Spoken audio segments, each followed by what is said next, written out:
What's up everybody, this is Denki and welcome to another keyboard video.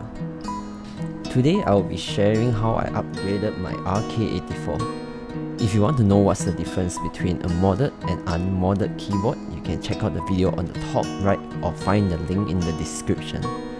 Before I start, please subscribe to the channel to follow me on my keyboard journey, and I'll be posting more content on the things to take note to help new people such as myself.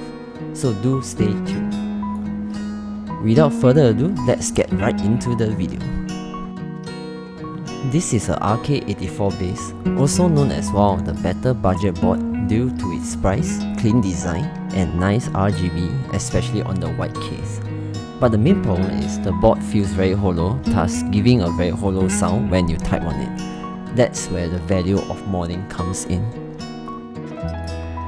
I start off by taking out the keycaps one by one.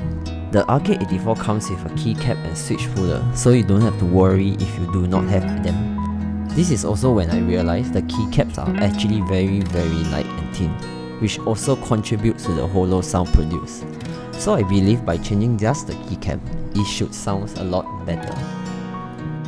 Next, I took out the switches. Apparently the switches are pretty tightly fixed onto the plate, thus you might need a lot more force to pull it out. You usually position the grip on the puller to the side of the switch to pull it out. For those switches that are in the stabilizer, you might have to grab it from the top and bottom instead. But you can also choose to unscrew the PCB from the plate first and then push the switch out from the bottom of the plate instead, if you are worried about damaging the switches. Next, I took out all the screws on the plate to disassemble the plate from the board. I strongly suggest everyone to place the screws in a smaller container to avoid losing them. In this case, I had a custom-made resin coaster with a magnet in between to hold the screws.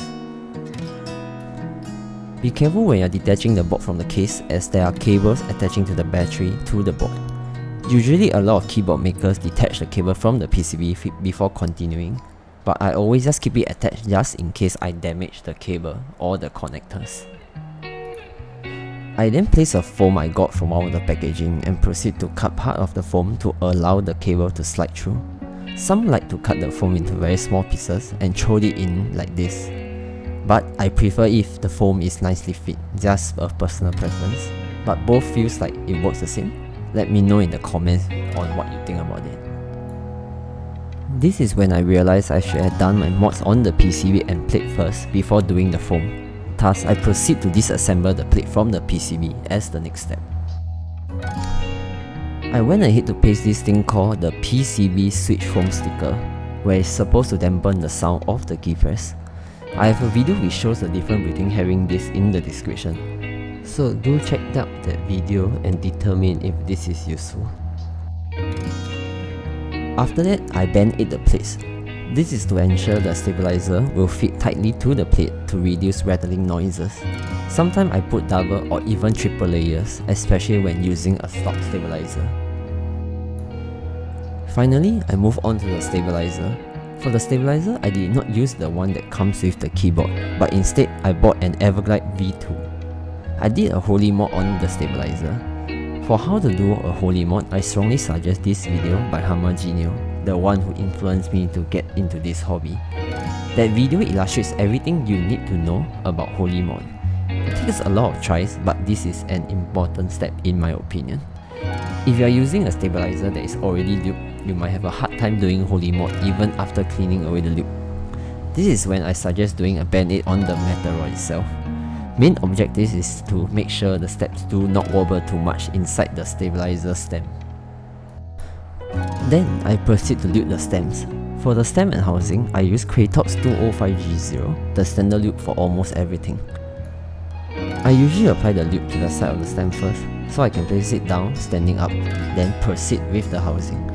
For the housing, I lube the internal area and also use the remaining lube to lube the 4 stands on the top, although I don't think the stem will touch it.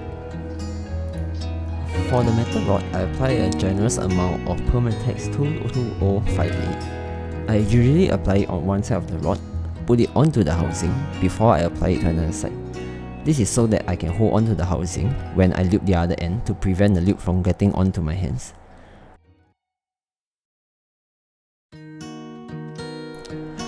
I then screw it back onto the PCB and start doing a tape mod on the back. Some have commented that the tape mod is only useful for budget keyboard and should be avoided if you are modding a more expensive one. Do share with me what you think about this.